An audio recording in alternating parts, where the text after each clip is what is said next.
வணக்கம். அங்கன்வாடி இன்டர்வியூக்கு போயிட்டு வந்தாச்சு. கொஸ்டின்ஸ் எல்லாம் எப்படி கேட்டிருந்தாங்க அப்படிங்கிறத போயிட்டு வந்ததுக்கப்புறம் நான் சொல்கிறேன்னு சொல்லியிருந்தேன். ஸோ இப்போ வந்து அதை பற்றி நம்ம பார்க்கலாம். ஃபஸ்ட்டு இன்டர்வியூக்கும் நாங்கள் கொஞ்சம் சீக்கிரமாகவே வந்து போயிட்டோம். போயிட்டு பார்த்தீங்க அப்படின்னா வரிசைப்படி வந்து உட்கார சொன்னாங்க. யாரெல்லாம் வந்து அந்த டயத்துக்கு ஏற்றாப்போல வந்தாங்களோ அவங்களெல்லாம் உட்கார சொன்னாங்க. நான் வந்து பார்த்தீங்க அப்படின்னா 4வது ஆள்.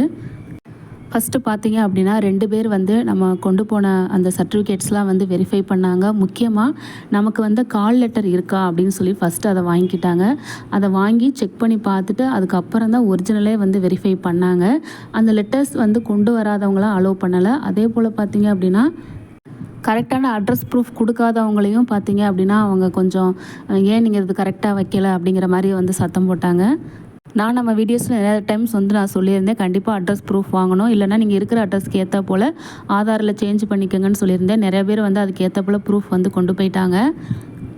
அடுத்ததாக நம்ம அப்ளிகேஷன் ஃபார்ம் கூட அட்டாச் பண்ண அந்த இதை வச்சுட்டு அதுக்கேற்ற மாதிரி ஒரிஜினல் இருக்கா அப்படிங்கிறத வந்து செக் பண்ணாங்க.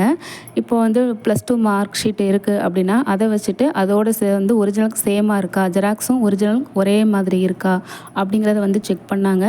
அதுக்கப்புறம் பார்த்தீங்க அப்படின்னா ஆதார் கார்டில் இருக்க அட்ரஸும் நம்ம எழுதியிருக்க அட்ரஸும் ஒன்றா இருக்கா அப்படிங்கிறத பார்க்குறாங்க. அடுத்தது கால் லெட்டர் மறக்காமல் எடுத்துகிட்டு போங்க. ஒரு பொண்ணு பார்த்தீங்க அப்படின்னா மறந்துட்டு வந்துட்டு திரும்ப வீட்டுக்கு போய் எடுத்துகிட்டு வந்தாங்க. ஸோ அந்த மாதிரி இல்லாமல் கரெக்டாக வந்து எடுத்துகிட்டு போங்க. அடுத்ததாக வந்து டிசி வந்து வெரிஃபை பண்ணாங்க. காலேஜ் டிகிரி முடித்த டிசி இருந்ததுனால அதை வந்து ஓகே பண்ணிக்கிட்டாங்க. பட் அவங்க கேட்குறது என்னென்னா ஏதாவது ஒரு ஒரிஜினல் டிசி இருக்கணும்னு சொல்லியிருக்காங்க. டிசி இல்லாதவங்க என்ன பண்ணாங்க, இப்போ கரண்ட்லி டிகிரி படிச்சுட்டு இருக்கவங்க என்ன பண்ணாங்க அப்படின்னா காலேஜிலேருந்து போனஃபைடு வந்து வாங்கிட்டு வந்து அதை சப்மிட் பண்ணியிருந்தாங்க. அதுவும் அக்செப்ட் பண்ணிக்கிட்டாங்க. அடுத்ததாக வந்து ப்ரையாரிட்டி வந்து செக் பண்ணாங்க. ப்ரையாரிட்டி அப்படின்னா முன்னுரிமை, அதாவது விடோ கோட்டா இருக்குதா, இல்லை மாற்றுத்திறனாளி கோட்டா இருக்கா, இந்த மாதிரி வந்து செக் பண்ணாங்க. பட் நமக்கு வந்து அந்த மாதிரி எந்த ப்ரையாரிட்டி வந்து கிடையாது. அவங்க அந்த வேலைக்கு தகுதியான +2 தேர்ச்சி இருக்கான்னு மட்டும்தான் கேட்டிருந்தாங்க. ஸோ அது மட்டும் நம்மள்கிட்ட இருக்குது. ப்ளஸ் டிகிரி முடிச்சிருக்கோம், அந்த ஒரு ப்ளஸ் மட்டும்தான் இருக்குது, வேறு எந்த ப்ரையாரிட்டியுமே நம்மக்கிட்ட இல்லை. ஸோ அதிலே வந்து பார்த்திங்க அப்படின்னா நமக்கு தெரிஞ்சிருக்கும். ஏன்னா இந்த மாதிரி ப்ரையாரிட்டி இருக்கிறவங்களுக்கு தான் முன்னுரிமை கொடுப்பாங்க. அப்படிங்கும்போது வேக்கன்சி கம்மி தான் அப்படிங்கும்போது ஸோ அவங்களுக்கு வந்து கிடைக்கிறதுக்கு நிறைய வாய்ப்பு இருக்குது. வந்தவங்க எல்லாமே வந்து இந்த பணம் சம்மந்தமாக தான் பேசிக்கிட்டாங்க. இவங்களுக்கு தான் கிடைக்கும், அவங்களுக்கு தான் கிடைக்கும் அப்படின்னு பேசிக்கிட்டாங்க. ஸோ அது வந்து கொஞ்சம் மனசு கஷ்டமாக இருந்துச்சு. பட் நம்மளால் முடிஞ்ச இன்டர்வியூ சிறப்பாக பண்ணலாம் அப்படின்னு சொல்லிட்டு தான் இன்டர்வியூ வந்து அட்டன் பண்ணோம். ஏன்னா அப்ளை பண்ணும்போது நிறைய பேர் வந்து சொன்னாங்க, சும்மா வேஸ்ட்டாக வந்து அப்ளை பண்ணாதீங்கிற மாதிரி சொன்னாங்க.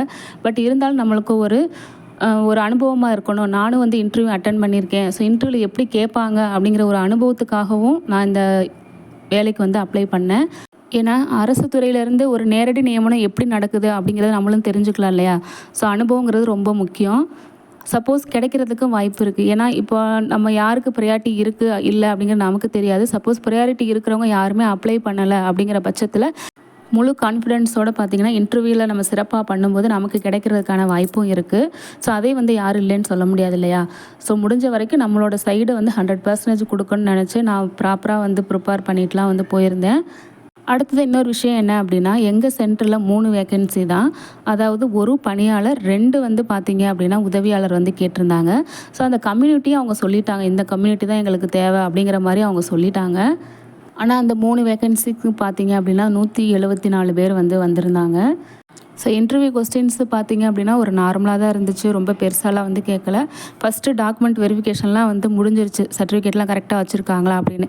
யாரெல்லாம் கரெக்டாக வச்சுருக்காங்களோ அவங்களுக்கு மட்டும் அடுத்த ரூமுக்கு வந்து போக சொன்னாங்க. அந்த ரூமில் பார்த்தீங்க அப்படின்னா 3 சாரும் ஒரு லேடி வந்து உட்காந்துருந்தாங்க. ஸோ அவங்க தான் வந்து இன்டர்வியூ கொஸ்டின்ஸ் வந்து கேட்டாங்க. மொத்தம் பார்த்தீங்க அப்படின்னா எனக்கு ஒரு 8 கொஸ்டின்ஸ் வந்து கேட்டிருப்பாங்க. ஃபஸ்ட்டு எடுத்தோடனே உங்களுக்கு எத்தனை குழந்தைங்க அப்படின்னு சொல்லி கேட்டாங்க. சொன்னதுக்கப்புறம் வந்துட்டு பால்வாடியில் உங்கள் குழந்தைங்க இல்லை ரிலேட்டிவ் யாராவது படிக்கிறாங்களா, குழந்தைகளை வந்து சேர்த்துருக்கீங்களான்னு சொல்லி கேட்டாங்க. ஆமான்னு வந்து சொன்னோம். சர்வீஸில் அங்கே என்னென்ன கொடுக்குறாங்க அப்படின்னு சொல்லி கேட்டாங்க. ஸோ அதுக்கேற்ற மாதிரி சொன்னோம். யூனிஃபார்ம் செட்டு வந்து எத்தனை கொடுக்குறாங்க அப்படின்னு வந்து கேட்டாங்க. 2 செட்டு அப்படின்ற மாதிரி வந்து சொன்னோம். அடுத்ததாக பார்த்தீங்க அப்படின்னா வளரிளம் பெண்கள்னால் யார் அப்படின்னு சொல்லி கேட்டாங்க.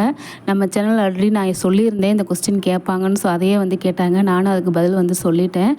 பெரிய பொண்ணு ஆனதுலேருந்து கல்யாணம் ஆன வரைக்கும் உள்ள பெண்கள் எல்லாமே வளரிள பெண்கள் அப்படின்னு வந்து சொன்னேன். அடுத்ததாக பால்வாடி மையங்களுக்கு வரக்கூடிய குழந்தைகள் வந்து ரொம்ப அடம் பிடிக்கிறாங்க அப்படின்னா நீங்கள் எப்படி வந்து சமாதானப்படுத்துவீங்க அப்படின்னு சொல்லி கேட்டாங்க.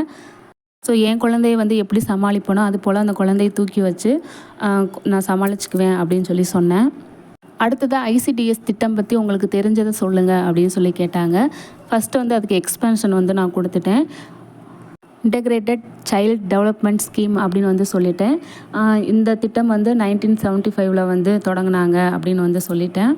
இந்த திட்டத்தோட நோக்கம் என்ன அப்படின்னா, எல்லா குழந்தைகளோட நலன்களையும் ஒருங்கிணைச்சு அவங்க ஊட்டச்சத்து குறைபாடு இல்லாத குழந்தைகளை உருவாக்கணும், சமுதாயத்தை உருவாக்கணும் அப்படிங்கிறதுக்காக தான் இந்த திட்டத்தை உருவாக்கியிருக்காங்க அப்படிங்கிற மாதிரி சொன்னேன். இந்த திட்டத்தின் மூலமாக பார்த்தீங்க அப்படின்னா, ஏழையாக இருக்க குழந்தைகளுக்கும் சரி, இல்லை ஊட்டச்சத்து குறைபாடு உள்ள குழந்தைகளுக்கும் சரிவிகிதமாக அவங்க ஊட்டச்சத்து கொடுக்குறாங்க. அதன் மூலமாக ஊட்டச்சத்து குறைபாடற்ற சமுதாயத்தை உருவாக்குறாங்க அப்படின்னு வந்து சொன்னேன். ஒரு வரியில் சொல்லணும் அப்படின்னா, நோயற்ற குழந்தைகள், ஊட்டச்சத்து மற்றும் சுகாதார கல்வி இந்த 3ஐயும் அடிப்படையாக வச்சு தான் திட்டம் கொண்டு வந்திருக்காங்க அப்படின்னு சொன்னேன். அடுத்தது அந்த திட்டத்தில் யாரெல்லாம் பயனடைகிறாங்க அப்படின்னு சொல்லி கேட்டாங்க. பிறந்ததுலேருந்து 6 வயசு வரைக்கும் உள்ள குழந்தைகள், அப்புறம் வந்து கர்ப்பிணி பெண்கள், அப்புறம் பாலூட்டும் தாய்மார்கள் இவங்களுக்கு எல்லாமே வந்து பார்த்திங்க அப்படின்னா சர்வீஸ் வந்து கொடுக்குறாங்கன்னு சொன்னேன். இவ்வளோதான் வந்து எனக்கு ஞாபகம் இருக்குது. இன்னொரு விஷயம் ஏதோ 1000ன்னு சொல்லி வந்து ஒன்று கேட்டாங்க. பட் அது மட்டும்தான் எனக்கு தெரியல. அப்போ வந்து அந்த உட்காந்துருந்த லேடி வந்து சொன்னாங்க, இப்போ நீங்கள் 3 பேர் சொன்னீங்களே, அவங்க 3 பேரையும் சேர்த்தது தான் அந்த 1000 நாள் அப்படின்னு வந்து சொன்னாங்க. அதாவது கர்ப்பம் தரிச்சதுலேருந்து 6 வயசு வரைக்கும் உள்ள நாட்கள் தான் 1000 நாட்கள் அப்படின்னு வந்து சொன்னாங்க. ஓகே மேடம், தேங்க்யூ அப்படின்னு சொல்லிட்டு வெளியில் வந்துட்டேன். ஆனால் வந்து எனக்கு ஒரு விஷயம் என்ன அப்படின்னா, இந்த வேலை கிடைக்கவும் கிடைக்காது 2வது. பட் நான் வந்து ஓரளவு நல்லபடியாக ஆன்சர் பண்ணியிருக்கேன் அப்படின்னு வந்து நான் நினைக்கிறேன். எனக்கு அந்த ஒரு கொஸ்டின் மட்டும்தான் வந்து தெரியல. பட் அதையும் வந்து அவங்க சொன்னனால நான் ஆமாம் ஆமாம் அப்படின்னு சொல்லி நான் சமாளிச்சிட்டேன். நான் எதிர்பார்த்து போன மாதிரி முட்டை எத்தனை போடுவாங்க, சாப்பாடு என்னென்ன கொடுப்பாங்க அந்த மாதிரிலாம் வந்து அவங்க கேட்கல. ஸோ அவ்வளோதான் ஃப்ரெண்ட்ஸ். இந்த கொஸ்டின்ஸ் தான் எனக்கு இன்டர்வியூவில் கேட்டாங்க. உங்களுக்கு என்ன கேட்டாங்க அப்படிங்கிறத மறக்காமல் கமெண்ட்டில் சொல்லுங்கள். தேங்க்யூ.